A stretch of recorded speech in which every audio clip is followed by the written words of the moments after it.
नमस्कार मित्रों। इस समय हमारे देश में एक बड़ी परिचर्चा एक संत की टिप्पणी दूसरे संत के प्रति है। इस स्थिति में पहले संत की सामान्य परिभाषा समझनी चाहिए और उसके बाद संपूर्ण चर्चा और परिचर्चा को आगे बढ़ाना चाहिए। संत का अर्थ होता है जो शांत है, जो शाश्वत है, जो सदा है, जो सर्वदा है, समीचीन है और किसी भी तरह से उसे नष्ट न किया जा सके। ऐसी जो स्थिति है, शक्ति है, पावर है, एनर्जी है, उसको हम परमात्मा या परमेश्वर कहते हैं। उसमें जो लीन रहता हो और उसको पाने के लिए कुछ भी संसार में शेष न रहा हो सिवाय ईश्वर के प्रेम, उसकी दिव्यता और उसके अनुग्रह के। ऐसा व्यक्ति अपना संपूर्ण व्यवहार केवल लोक मंगल के लिए करता है। व्यक्ति और समाज से समस्त बुराइयों को, दुर्गुणों को वह दूर करने का प्रयत्न करता है और इसको करना ही वह अपना परम कर्तव्य समझता है। इस चेतना में रहने वाले व्यक्ति को शास्त्रों ने संत कहा है। अब विषय ये आता है कि जब समाज के अंदर जो भी बुराइयां जो मानवीय गरिमा को नीचे गिराती हैं, उनको दूर करने का दायित्व भी इन परम संतों के हाथ में सदा से रहा है। जब किसी राष्ट्र की नैतिकता और उसकी संस्कृति और सभ्यता पर कुठाराघात होता है तो वहां पर सबसे पहली भूमिका में संत ही हमें खड़े नजर आ जाते हैं। संत का दृष्टिकोण संसार का सबसे व्यापक दृष्टिकोण होता है। उसके दृष्टिकोण में कोई भी छोटा और कोई बड़ा नहीं होता है। वह सब में परमात्मा के भाव से ही देखता है।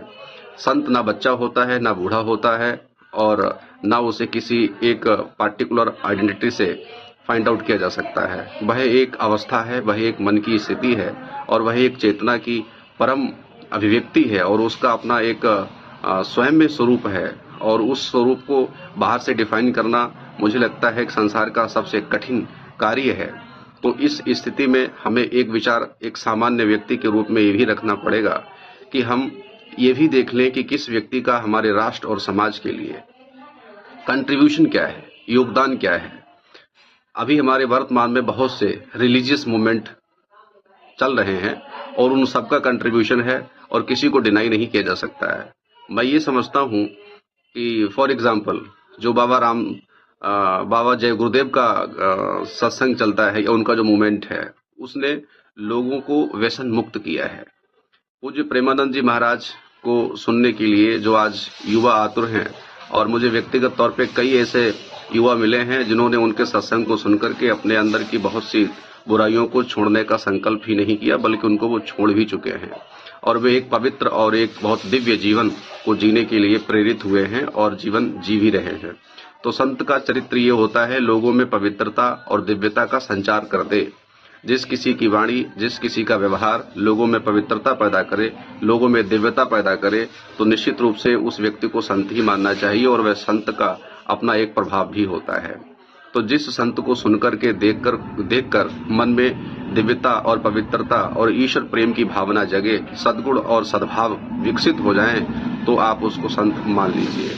और जिस व्यक्ति के भीतर से कोई ऐसा विचार हो जिसमें खिन्नता आ जाए, जिसमें आपके भीतर अनावश्यक विकार पैदा होने लगे, आपके भीतर कुछ ऐसा पैदा हो जाए जैसे विचलन कह सकते हैं, तो फिर वो किसी भी वस्त्र और रूप पोशाक का व्यक्ति हो, उसको संत कहना असंभव है। संत उसे नहीं कहा जा सकता। अहंकार से और अहमन्यता के भाव से और केवल मैं ही श्रेष्ठ हूँ, इससे ज्यादा निम्न मानसिकता और कोई हो ही नहीं सकती। फिर वह किसी भी रूप का व्यक्ति हो, उसके लिए ये सब बातें धर्म और संस्कृति यही कहती है कि उसको दुष्टता की श्रेणी में ही रखा जाना चाहिए। हमारे यहाँ पर अहंकार का, अहमन्यता की भावना का सबसे ज्यादा इस स्तर से विरोध किया जाता है क्योंकि ईश्वर की प्राप्ति में, ईश्वर के अनुग्रह और उसकी अनुभूति को करने में सबसे बड़ी बाधा यही है। इस संपूर्ण सृष्टि का रचनाकार जो है, उसी की इच्छा से सारा जगत ये संचालित है और सारे ग्रह नक्षत्र सब उसी में डोल रहे हैं, सब उसी के पावर से संचालित हैं। तो यहाँ पर कोई व्यक्ति यदि ये कहता है कि ये सब मेरे द्वारा ऐसा हो रहा है तो फिर ये गलत है। और संत का अर्थ किसी भाषागत स्टेटमेंट के एक्सप्लेनेशन से और कुछ ऐसा कि केवल मैं जानता हूं और कोई दूसरा नहीं जानता है, अब इस विषय पर तो कुछ कहना ठीक भी नहीं है क्योंकि इस विषय पर क्या कहा जाए। इस विषय पर ज्यादा कुछ सोचा भी अगर जाए तो मन में सिवाय नेगेटिव विचार के और कोई दूसरी चीज आती नहीं है। तो मैं आप सबसे ये निवेदन करना चाहता हूं कि हम सब संतों की जो परिभाषा है और संतों को जो डायमेंशन है, उनमें सबसे पहले तो अपनी परिभाषा सेट करें और परिभाषा के अनुरूप ही उन संतों के दर्शन हम करें, उनके वाणी और व्यवहार को हम सुने और उनसे हम क्या अनुभव करते हैं ये हमको सर्वप्रथम अपने दिमाग को सेट करना होगा। सामान्य शब्दों में ये कहना चाहता हूँ कि आप अपने पर एक प्रयोग कीजिए और ये प्रयोग कीजिए कि जिसको सुनकर के आपके भीतर शांति का प्रवेश हो जाता हो, आप में दिव्यता आती हो, आप में पवित्रता आती हो, आप में ईश्वर के प्रति प्रेम पैदा होता हो। तो ऐसी स्थिति का जो भी व्यक्ति आपको मिले उसे संत ही मान लेना, चाहे उसके वस्त्र पे पोशाक और वेशभूषा और धर्म और पेशा कुछ भी हो, वह अवश्य संत ही होगा, क्योंकि संत के पास ही पवित्रता होगी, दिव्यता होगी, शुचिता होगी, शुद्धता होगी और ईश्वर के प्रति प्रेम पैदा कर लेने की अद्भुत क्षमता होगी। उसमें आपके लाइफ को ट्रांसफॉर्मेशन करने की पूरी सामर्थ्य है और वो कर भी देता है और उसके उदाहरण दिखाई भी देते हैं। यूं ही सबके सब पागल नहीं होते कि व्यक्ति अंधश्रद्धा के साथ कुछ भी देख लेगा और उसको कुछ किसी भी अवस्था में ले आएगा। तो मैं ये समझता हूँ कि आप एक छोटा प्रयोग ये भी कीजिए कि किसको सुनने से आपके अंदर नेगेटिव विचार आने लगते हैं, आपके अंदर भारीपन आने लगता है, आपके अंदर ठोसता आने लगती है, आपके अंदर कुछ विकार से उत्पन्न हो जाते हैं, तो फिर उसको किस श्रेणी में आप रखोगे इसका निर्णय आप स्वयं करोगे। तो मैं समझता हूँ कि इस विषय पर आप अपनी व्यक्तिगत प्रयास और कोशिश कीजिए और ये जानने की पहले हमें बड़ी आवश्यकता है कि शास्त्रों ने संत किसे कहा और हमारे लिए पूजनीय तत्व क्या है और किसको हम संत मानते हैं। और रही बात गुरु की, तो गुरु जगत में ईश्वर को ही कहा जाता है, ईश्वर का अतिरिक्त कोई दूसरा गुरु नहीं है। किसी व्यक्ति की बॉडी गुरु नहीं होती, गुरु उसमें वो अखंड ऊर्जा है, ब्रह्मांड की जो सर्वोच्चम शक्तियां हैं जिसके भीतर होती हैं और व्यक्ति की लाइफ को ट्रांसफॉर्म करने की हैसियत रखता है, वही व्यक्ति गुरु होता है।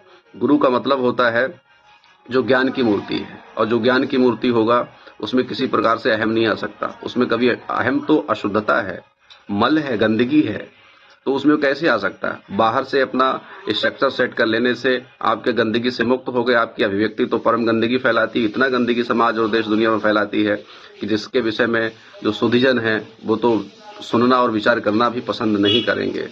तो सबसे पहले हम सब लोगों को आवश्यकता है कि संत की परिभाषा को सेट करें और उसी की दृष्टि से इन सब लोगों को देखने की कोशिश करें और इन ढोंगी अहमवादी पाखंडियों को आज हम सबको ये सबक सिखाने की आवश्यकता है कि इनके चरणों में जाकर जो हम लौटते हैं वो इसलिए लौटते हैं क्योंकि हमारे अंदर जो परिभाषा संत की दी गई वो हमें पता ही नहीं है। जो शास्त्र हमारे मैसेज हमको दे रहे हैं वो मैसेज हम लेके नहीं चलते और हम सिर्फ फोकट का माल उड़ाने के लिए दौड़ रहे हैं कि कोई आएगा, कृपा कर देगा और काम हो जाएगा। कृपा उसकी स्वयं पर नहीं हो पाई, वो स्वयं अपने को शुद्ध नहीं कर पाया, तो तुम्हें शुद्धता कहाँ से दे देगा। जिसके अंदर स्वयं इतनी गंदगी भरी है, तुम उससे पवित्रता की अपेक्षा करके गए हो, तो तुमसे बड़ा कोई मूर्ख नहीं है। तो मैं इस विषय पर यही कहना चाहूँगा कि सबसे पहले हम संतों के डायमेंशन को अपने दिमाग में सेट करें और हमारा लक्ष्य क्या है और हम चाहते क्या हैं, इसको ध्यान में रखते हुए ही हम किसी की शरण में जाएं और उसका पूरा का पूरा सुने।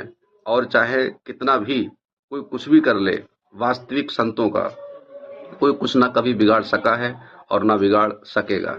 तो इसलिए ये ईश्वर का मार्ग है, ईश्वर की प्रेरणा ही सबके हृदय में उस दिव्यता और महाशक्ति के प्रेम से भर जाए, ऐसी मैं कामना करता हूँ। और भगवान ये करें कि इन दुर्बुद्धि लोगों को भी सद्बुद्धि प्रदान कर दें और इनके भीतर का सारा अहम मिटा करके इनमें भी विनम्रता, प्रेम और समान दृष्टि से देखने की क्षमता विकसित कर दें। काश ये सब भी ईश्वर को ही देख सकते और इनमें छोटा बड़ा करने की भावना मिट जाती, तो हमारा देश जो विश्व गुरु कहलाने की आज इच्छा भी रखता है और कभी इसके इतिहास ने इसको ऐसा गौरव भी प्रदान किया है। तो आप सबके कल्याण की भावना के साथ आप सबको राधे राधे, जय श्री कृष्ण।